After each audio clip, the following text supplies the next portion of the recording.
totalement différent, alors là, d'un pays à l'autre. Donc c'est ce que je devrais, des recommandations par rapport à cette journée. D'ailleurs, je pense qu'une journée sur la responsabilité sera bien, hein, parce que ça prendra du temps. De un, et surtout les protocoles. Il faut faire les protocoles. Ce n'est pas une question que je voulais poser, c'est juste qu'il a choisi un très bon thème, qui est très difficile, et je le remercie pour cette communication. Bonjour, soyez les bienvenus. Aujourd'hui, le CHU de Tizi Ouzou, en collaboration avec le syndicat algérien des paramédicaux, a tenu à célébrer la journée mondiale des soins infirmiers qui coïncide avec le 12 mai de chaque année sur le thème de la valorisation du soin et management hospitalier. On a choisi ce thème un petit peu pour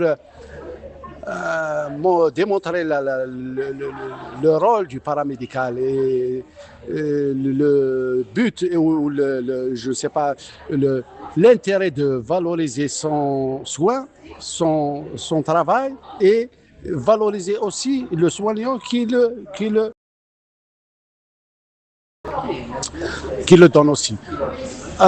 Aujourd'hui, c'est un jour de partage à des expériences entre le médical aussi et qui a tenu à apporter sa touche, sa contribution avec le paramédical pour offrir une meilleure prestation de soins pour demain. Et aussi pour réglementer aussi la profession et pour lui rendre hommage et lui rendre sa place dans la société et le système de santé algérien. Pour envisager ou je ne sais pas, aspirer à un bon système de santé, il faudrait qu'on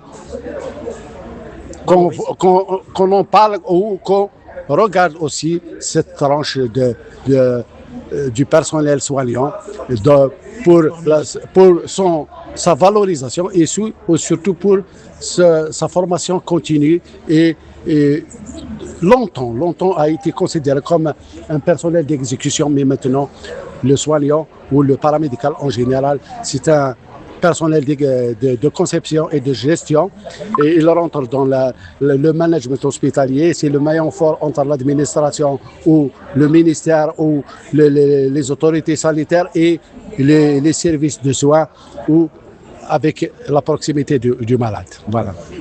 Bonjour, je suis la représentante de Clinicadom, dont fait partie l'ANS Group qui sponsorise la journée mondiale des soins infirmiers. Le groupe Clinicadom rend hommage à ses équipes qui assurent une prise en charge médicale d'excellence directement au domicile des patients.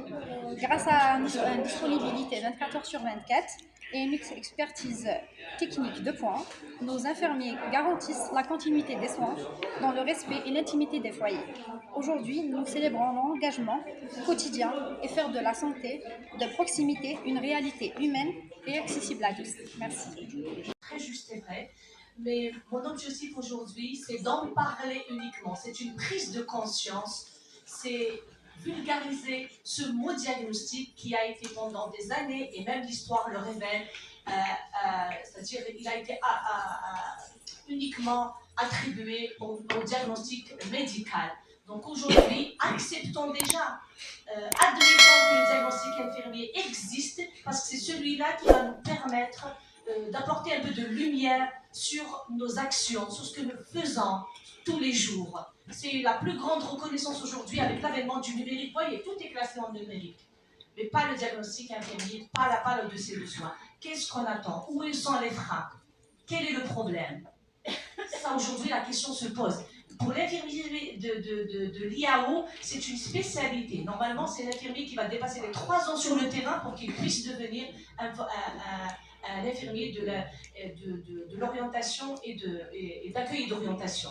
Oui, on a besoin plus qu'avant parce que c'est un infirmier qui doit être rapide, efficace, prise de diagnostic rapide, mais c'est lui qui va orienter tout et toute l'architecture du soin se base sur cette spécialité. Mais on ne peut pas démarrer. Déjà aujourd'hui, quand j'ai vu valorisation, quand j'ai vu la thématique qui m'a interpellée, j'ai dit on va valoriser quoi? On va valoriser quelque chose qui existe. Et nous, sur le plan traçabilité, je le dis, je le redis, nous n'existons pas. Acceptons-le. Tant que je ne fais pas, je ne coche pas mon soin et je ne signe pas et je n'attribue pas mon nom, je n'existe pas. Moi, aujourd'hui, je ne me sens pas... J'ai existé pendant un moment quand j'ai communiqué, c'est tout. Mais c'est pendant des années, avec tout ce que j'ai fait comme dispenser des cours et formatrice, je ne me sens pas exister. J'espère exister autant que soignante. SOS à l'existence des soignants. On passe notre temps à dire « il a fait l'infirmier » et on dit ce que vous voulez. Ils ont le droit de dire tout ce qu'ils veulent. Toutes les corporations ont 3/12 indexées. Toutes les corporations. N'est-ce pas, monsieur le légiste? Qu'est-ce qu'elle fait la législation? Comment on a été dans cette ombre? Comment on a accepté d'être dans l'ombre? Moi, je veux exister avant de partir. Merci.